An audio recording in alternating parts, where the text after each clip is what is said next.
Hey, welcome to video 100, a milestone for all 3 people who have found me on the internet, or I think there's like 7 subscribers or something. I don't really know. I don't keep track of that. This is my little place to goof off, and if people find me, awesome. If they don't, they don't. So we're gonna do a mixed musings. I guess that's what I'll call this, but I'm gonna cover a couple topics. Past couple weeks I've been on a huge productivity boost. Everything's been going my way because I've pushed it my way, and that's one of the little side paths we want to take about not only, it's not a self-flating thing about it, it's a philosophy thing, and it's not really my cup of tea or expertise, but if you believe everything happens for a reason or something like that, which I know a lot of people do, I'd say that the reason is often actually comes down to the old school Newton law of everything reacts that has acted. So if you push yourself to make things happen, and you start small, little things, and actually you'll notice a little change here.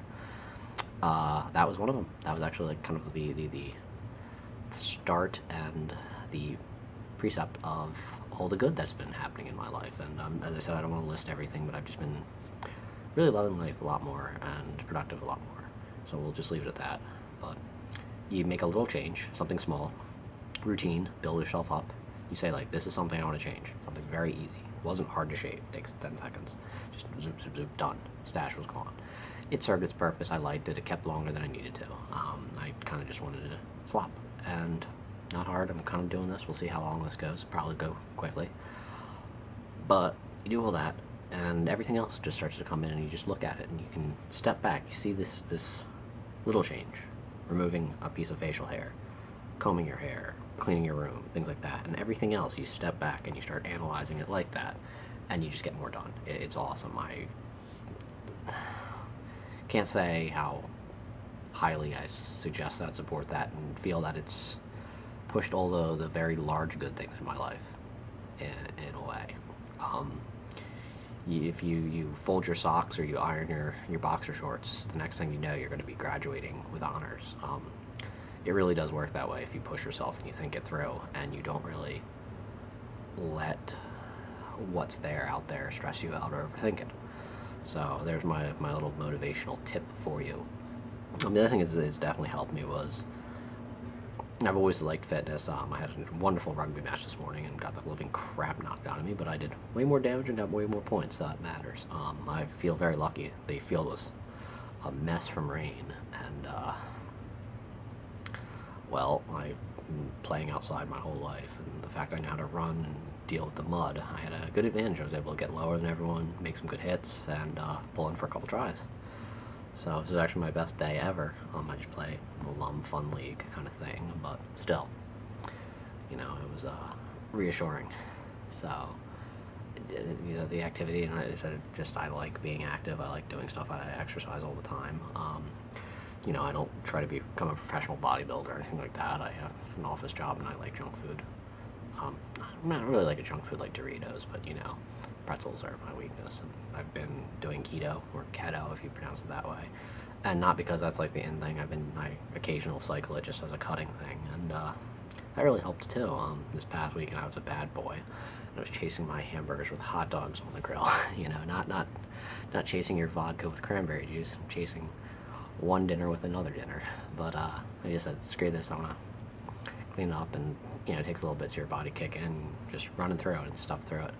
It's brutal though. I was hosting people and had chips and pretzels and popcorn, and I'm staring there, and oh, here's beer, and I'll have a glass of water and punch a hole in the wall. But yeah, there's little things you get into the habit, and once something becomes a habit, it becomes incredibly easy to hold to.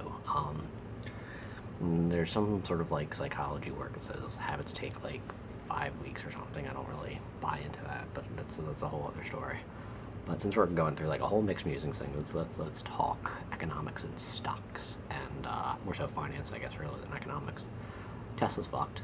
I guess now I need a language filter for this, but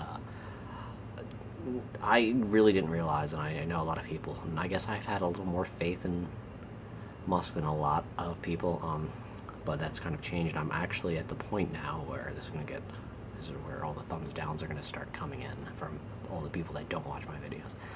go as far as I'm saying he's kind of a scam artist. I genuinely think that, and the reason why, let me back this up, was not at the fault. I think obviously you have to sell, you have to dream big, be big with what he's doing in his field, and $3.4 billion was just pulled from him, and he's broke, and nobody's giving him private investments. He's obviously did that big stock buyback a while ago out of his own personal money, so he's broke. He's and I hate to like tie this in with the tabloids, but he's tied in with someone who has a history of ripping people off. His girlfriend is the one that like stole like $500,000 from Johnny Depp after their breakup. I don't want to say stole, but you know what I mean. She did illegally win it, which is a whole other issue, but yeah, you don't want to be around this person, we'll put that much, as long as you like your wallet. He's pretty much burned a lot of it. A lot of private investors aren't touching, and he just lost all his public funding, which I don't think a lot of people have realized how big he was getting money throughout the United States. So every time you see a Tesla, you look at that guy and realize that he paid for part of that. And obviously you see there's many things you see. You drive on a road, you're like, I paid for part of this. You see a hospital, I paid for part of this. That's the whole taxation thing. But when you actually look at a Tesla, you realize I can't afford this, or I could afford this, but I have to do X, Y, and Z, or I could afford this and I don't want this. And you just look at one of those cars, they're hot, let's be honest.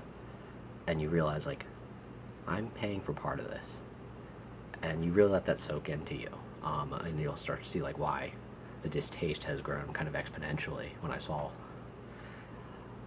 And it's all obviously public record to look through their finances.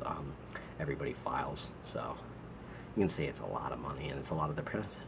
And people aren't giving him money, and he's planning to lose money. And if he can't finish his battery farm and the new production facility because he's broke, there's really no hope in the situation. And the reason why I would go back to saying why he's a scam artist was that was a main source of income from him, was the tax dollar, the taxpayer. And as a private company, I don't think it's ethical, regardless of what you're doing, where you sit politically this side or the other, to be a private company and to rely on the taxpayer. If you say you're doing something like control monopoly or something that is a regulated system, for example, you're a power company, and you built a power plant, especially we'll say for the tighter regulations, a nuclear power plant. You have the government that's going to make sure you're running nuclear reactors, keeping everybody safe, this, that, the other, keeping terrorists out. All that stuff is very, very well regulated. Okay, you can be a private company and do that, but you have 1,000 government entities with 2 fingers in each eye socket. So you can figure why that gets to a situation where you may get some money from the government. They're helping and hindering you in ways.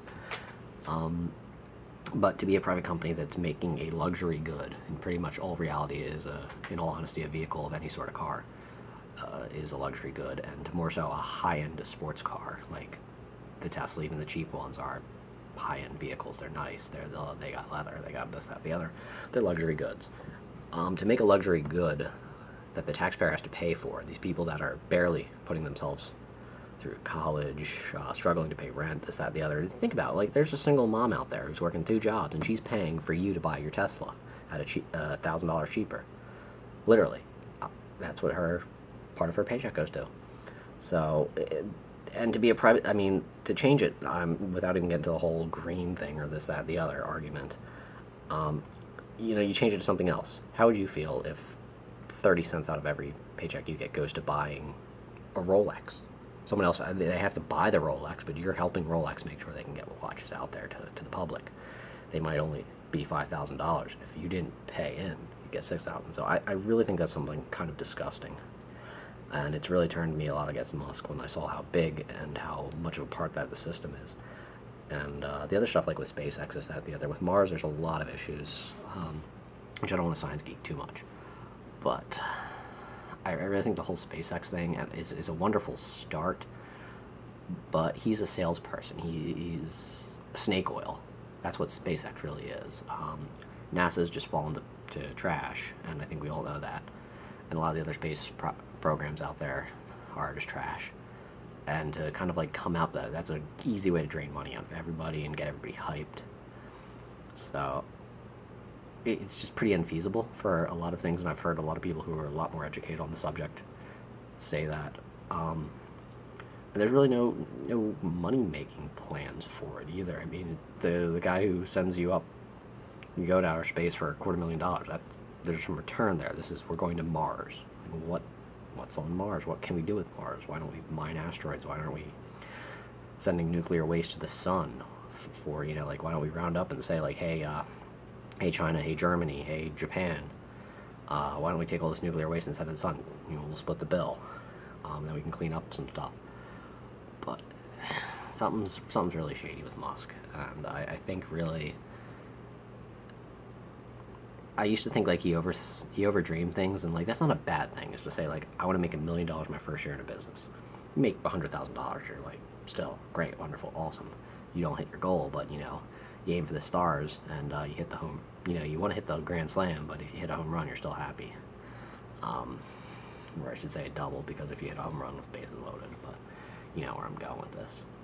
But I think he's just selling it to the people he wanted. He's run these businesses that have dream. They have this power, this potential, this hype that people love. And rightfully so. I think a lot of his plans are cool. But cool doesn't put money in the bank, obviously, as he's bleeding money. And I think at this point, you can't be that productive and sell yourself and so well without really knowing your motives. I don't think a dreamer could really get there successfully. I want to compare him, oddly enough, to Tesla himself, who he named his company after. He had some big, crazy dreams. He was a constant failure and died broke. We're only today putting his stuff together, so I don't know. I'm more and more sold, and I kind of want to eat crow on this, to be honest with you. I'd like to see, some sort of success and happiness and everything. But as I said, regardless, I still will hold a bad taste in my mouth about how deep you and I as the taxpayer were to let other people purchase a cheaper luxury vehicle. Because I'm not really seeing any sort of a Bentley bailout. I'm not really sold on the Bentleys. It's not my cup of tea, but if you can give me like a couple grand off on a lease, any taxpayers are welcome to donate to me. I'm thinking of opening a Patreon so I can also get one of those Second World War machine guns, the MG42s. They're pretty cool. So if you donate to me, I'll buy something really cool and enjoy it myself, and I probably won't post it on YouTube. But, so yeah, I'm a little bummed out about that thing, doing some research. Oh, and last and least is Amazon, who I don't really like because their email system and their marketing system is a pain in the ass. It's probably because I have a very low tolerance for getting emails. And they try to have you do the marketing. I understand the way they work and the way they do things, but I'm not doing that. I don't play that game. Everybody else does, and they sells to 99% of the people. I'm in the 1% or 5%, whatever you want to call it, that doesn't like that. So I'm the weirdo. But with them buying Whole Foods and them having now EBT Prime, so you get your welfare quick. You can get your Cheetos mailed to your house now. But it's for the brick and mortar store, and unfortunately they shit on all of my other stocks. So thanks Amazon. Trashed all my Costco stock, which I tend to invest back into Costco. Whatever. So random musings, babblings, all that stuff. Congrats to 100. I haven't killed myself or anybody else that we know of or can prove. So there we go. 100. Have a good one, guys.